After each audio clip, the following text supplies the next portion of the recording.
Praise the lord. ప్రభునేసు నామములో అందరికీ వందనములు. యేసయ్య మాటను ఈ కార్యక్రమాన్ని వీక్షించడానికి ప్రేమతో మిమ్మును ఆహ్వానిస్తున్నాను. ఈ దినము అపోస్తుల కార్యముల గ్రంథము 24వ అధ్యాయము మొదటి 9 వచనాలను మనము ధ్యానించుకుందాం. 5 దినములైన తర్వాత ప్రధాన యాజకుడైన అననీయయు కొందరు పెద్దలను తెర్తులు అను ఒక న్యాయవాదియు కైసరియకు వచ్చి పౌలు మీద తెచ్చిన ఫిర్యాదు అధిపతికి తెలియచేసిరి. పౌలు రప్పింపబడినప్పుడు ఆ తెర్తుళ్ళు అతని మీద నేరము మోపనారంభించి ఇట్లా నేను మహాఘనత వహించిన ఫెలిక్సు, మేము తమ వలన ఎంతో నెమ్మది అనుభవించుచున్నాము. ఈ దేశ జనమునకు సంభవించిన అనేకమైన కీడులు తమ పరామర్శ చేత దిద్దుబాటు అవుచున్నామని ఒప్పుకొని మేము సకల స్థలములలోనూ పూర్ణ కృతజ్ఞతతో అంగీకరించుచున్నాము. నేను తమకు ఎక్కువ ఆయాసము కలుగ చేయకుండా మేము క్లుప్తముగా చెప్పుకున్న దానిని తమరు ఎప్పటికీ శాంతముగా వినవలెనని వేడుకొనుచున్నాను. ఈ మనుష్యుడు పీడ వంటి వాడును, భూలోకమందున్న సకలమైన యూదులకు కలహమునకు రేపువాడును, నజరేయుల మతభేదమునకు కారకుడునై ఉన్నట్లు మేము కనుగొంటిమి. మరియు ఇతడు దేవాలయమును అపవిత్రపరచుటకు యత్నపడెను గనుక మేము అతన్ని పట్టుకొంటిమి. తమరు విమర్శించిన ఎడలా మేము అతని మీద మోపుచున్న నేరములన్నీ తమకే తెలియవచ్చునని చెప్పెను. యూదులందరూ సమ్మతించి ఈ మాటలు నిజమే అని చెప్పిరి. ప్రభునందు ప్రియమైన వాళ్ళారా, ఈ వాక్య భాగములో అపోస్తలుడైన పౌలు మీద నేరారోపణ చేయడానికి కొంతమంది యూద మత అధికారులు, ప్రధాన యాజకులైన అననీయ, కొందరు పెద్దలు, అలాగే తెర్తుళ్ళు అను ఒక న్యాయవాది, ఒక లాయర్ కైసరియా నుండి వచ్చి పౌలు మీద తెచ్చిన ఫిర్యాదు అధిపతికి తెలియచేస్తున్నారు. నా ప్రియ సోదరి సహోదరుడా, నువ్వు దేవుని కొరకు పవిత్రంగా జీవించినప్పుడు, దేవుని కొరకు నిక్కచ్చంగా అయిన సేవలను ఉన్నప్పుడు, నీకు విరోధి అయినటువంటి వాడు ఎంతటి వాడైనా దేవుడు నీ పక్షంగా ఉండి కార్యములు జరిగిస్తాడు. ఇక్కడ అపోస్తలుడైన పౌలు దేవుని పరిచయలో ఉంటుండగా ఆయన విరుద్ధంగా ఒక న్యాయవాది, ప్రధాన యాజకుడు, పెద్దలు ఫెలిక్స్కు దగ్గరికి వచ్చి వారు ఫిర్యాదు చెప్పడానికి సాహసించారు.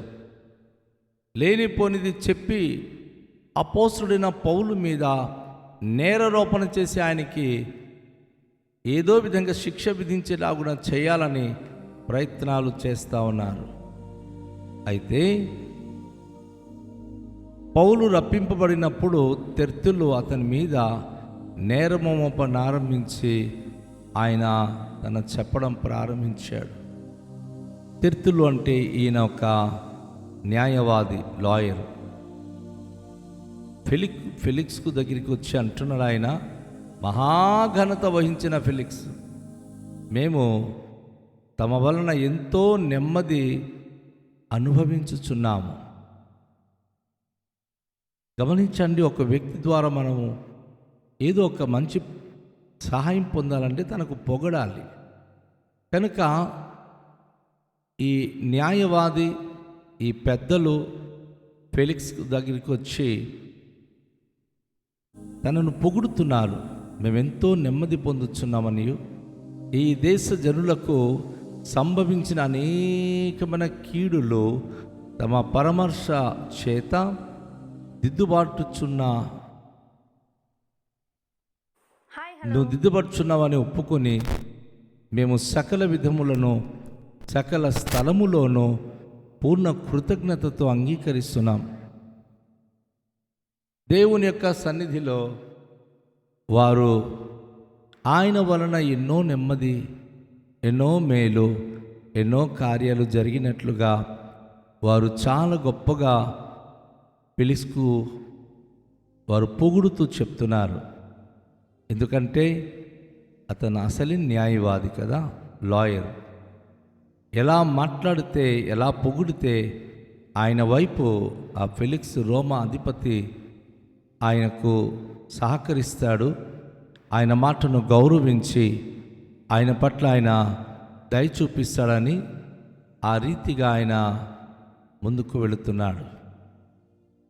అయితే ప్రియ దేవుని యొక్క బిడ్డలారా, ఫెలిక్స్కి ఆయన అనేక విషయాలు పొగుడుతూ అపోస్తుడైన పౌలు మీద ఆయన నేరారోపణ చేయడానికి ఆయన చాలా చాలా శతవిధాలుగా ప్రయత్నాలు చేస్తున్నాడు. నేను తమకు ఎక్కువగా ఆయాసము కలుగ చేయకుండా మేము క్లుప్తముగా చెప్పుకున్న దానిని తమరు ఎప్పటి వలె శాంతముగా వినవలెనని వేడుకొంచున్నాం. లాయర్ తన భాషలో ఆయన చెప్తా ఉన్నాడు, మేము ఎక్కువగా మీకు ఇబ్బంది పెట్టము, కానీ మేము చెప్పేది చాలా షార్ట్కట్లో క్లుప్తంగా చెప్పి తమరికి మరి ఎప్పటి వల్లే తమరు శాంతం వహించి విని మాకు సహాయపడాలి అని వారు చెప్పుకుంటున్నారు. ఈరోజు మన విరుద్ధంగా వెళ్ళే వ్యక్తులు, అది క్రైస్తులే కానీ యూదులే కానీ ఎవరు కానీ, ఒక వ్యక్తికి ఇబ్బందులు పెట్టాలంటే ఆ వ్యక్తి విరుద్ధంగా అవతల వ్యక్తికి చెప్పే ముందు ఆ వ్యక్తికి పొగుడుతారు. ఈ సేవకుడికి వారు ఏమంటున్నారు చూడండి, ఈ మనుషుడు పీడ వంటి వాడు, భూలోకమందున్న సకలమైన యూదులను కలహమునకు రేపువాడును, నజరేయుల మతభేదమునకు నాయకుడినై ఉన్నట్లు మేము కనుగొంటిమి. మొట్టమొదటిగా ఈ మనిషి యొక్క పీడ వంటి వాడు, రెండోదిగా భూలోకమందున్న సకల యూదులకు కలహమునకు రేపువాడు, అందరికీ గొడవ పుట్టించినోడు, మూడోదిగా నజరేయుల మతభేదమునకు నాయకుడైన ఉన్నట్లుగా మేము కనుగొంటిమి. నజరేయుడైన యేసు అని చెప్పి ఈ నజరేయు పట్టణానికి సంబంధించిన వ్యక్తుల వారి మనోభావాలకు ఈయన సమస్యలు రేపుతున్న నాయకుడు, వారి మతభేదములకు నాయకుడై ఉన్నట్లుగా మేము గమనించాం. ఆ దేశంలో అయిన కలహప్రియుడు, చాలా గొడవ పెట్టించిన వాడు, అలాగే ఆయన పీడ వంటి వాడు. వాస్తవానికి అపోస్తుడైన పౌలు నడిచి వెళితే తన నీడ పడితే స్వస్థత పొందుతున్నారు, తన వస్త్రము తన రుమాళ్ళు తాకితే బాగుపడుతున్నారు. అలాంటి ఒక దైవజనుని పట్టి పీడ వంటి వాడు, భూలోకమందున సకల యూదులకు కలహము రేపువాడు, ఇక యూద మతాలకి లేక నజరీయుల మతభేదమునకు నాయకుడిగా ఉన్నట్లుగా మేము కనుగొన్నామని చెప్పి లాయర్ వెళ్ళి ఫెలిక్స్కి చెప్తా ఉన్నాడు. నా ప్రియ దేవుని యొక్క బిడలారా, నువ్వు ఎంత మంచిగా ఉన్నా నీ జీవితానికి కూడా చాలాసార్లు ఈ విధమైనటువంటి అపనిందలు మోపి నువ్వు ఏదో డిస్టర్బ్ చేస్తున్నావు. నీ వలన నీ కుటుంబానికో, నీ వలన నీ ప్రజలకో, నీ వలన నీ యొక్క బంధువులకో నువ్వు చాలా డిస్టర్బెన్స్గా ఉన్నావని లేనిపోని నేరారోపణ చేసే పరిస్థితులు మనకు రాకపోదు. మరి వాళ్ళు అంటున్నారు, మరియు ఇతడు దేవాలయమును అపవిత్రం చేయుటకు యత్నపడెను గనుక మేము అతన్ని పట్టుకొంటిమి. వాస్తవానికి దేవాలయానికి ఆయన ఎందుకు వెళ్ళాడు? ధర్మశాస్త్ర ప్రకారంగా తనకు నాజీరు వ్రతం పాటించి తనకు తల క్షౌరం చేయించుకోవడానికి వెళ్ళాడు. అది ధర్మశాస్త్ర ప్రకారంగా నాజీరు వ్రతం పాటిస్తున్న వ్యక్తి దేవాలయంలోనికి వెళ్ళి తన యొక్క తల క్షౌరము చేయించుకొని ఆయన పూర్తిగా గుండు గీసుకొని ఆ యొక్క తల వెంట్రుకలు అక్కడ దేవాలయంలో ఆ యొక్క బలిపీఠం దగ్గర కాల్చివేస్తారు. ఆయన ధర్మశాస్త్ర ప్రకారంగా పని చేయడానికి వెళితే ఆయనేమో దేవాలయం అపవిత్రపరచడానికి ప్రయత్నిస్తున్నట్లుగా మేము అతన్ని పట్టుకున్నాము అని లేనిపోని నేరారోపణ చేస్తున్నారు. ఎంత దారుణమైన లోకం ఇది! మన మంచి చేసిన చెడే తమరు విమర్శించిన ఎడల వారు తెలియచేస్తున్నారు. తమరు విమర్శించిన ఎడల మేము ఇతని మీద మోపుచున్న నేరములన్నీ తమకే తెలియవచ్చునని చెప్పాను. అంటే ఇప్పుడు మీరు గనుక విమర్శించడం మొదలు పెడితే తన నోటితోనే ఆయన ఒప్పుకుంటాడు, తన తప్పులు ఏం చేశాడో ఆయన చెప్పుకుంటాడు అని మరి తెలియచేస్తున్నారు. యూదులందరూ సమ్మతించి ఈ మాటలు నిజమే అని చెప్పిరి. వాళ్ళందరూ ఒక కుమ్మక్కుగా వచ్చారు కదా.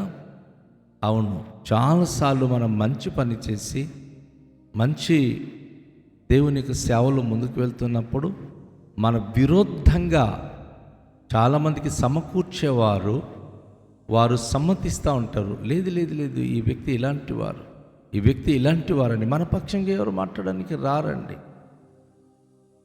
దేవుని యొక్క సేవలు ఉన్నటువంటి వారికి యేసయ్య ముందే చెప్పారు కదా, నా నామము నిమిత్తం జనులు మిమ్మును నిందించి హింసించి మీ మీద అబద్ధంగా చెడ్డ మాట పలికినప్పుడే మీరు ధన్యులు అని. పౌలు జీవితంలో అదే జరుగుతుంది. ఆయన రోమాలో నేను చెప్పుకుంటానంటే తీసుకెళ్ళారు, కానీ ఫెలిక్స్ దగ్గర చెప్పకముందే వారే వచ్చి తన మీద లేనిపోని నేరారోపణ చేస్తున్నారు. దానికి యూదులందరూ కూడా కుమ్మక్కై ఇది నిజమేనండి, ఆయన ఇలాంటి వాడేనండి, వీడలాంటి వాడండి, ఈయన మత కల్లోలు పెట్టిస్తున్న వాడండి అని ఆయన గురించి లేనిపోని మాటలు చెప్పడం అనేది జరుగుతూ ఉంది. నా ప్రియ సహోదరి, నా ప్రియ సహోదరుడా, దేవుని కొరకు నువ్వు జీవించినప్పుడు, దేవుని యందు విశ్వాసం కలిగి బ్రతికినప్పుడు నీ మీద నేరారోపణ చేసేవాడు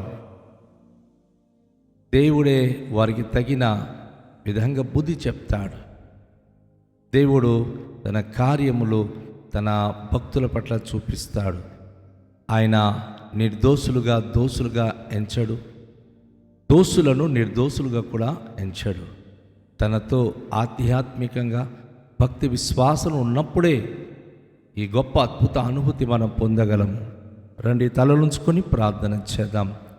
దయగల తండ్రి, అపోస్తుడైన పౌలు మీ పరిచర్యలో ఉన్నప్పుడు తన మీద అనేకమైన అబండాలు వేసి నేరారోపణ చేసి తనను బంధించి రకరకాల విధాలుగా న్యాయవాదులు కూడా వచ్చి తన గురించి అభియోగాలు చెప్పడం వింటున్నాం.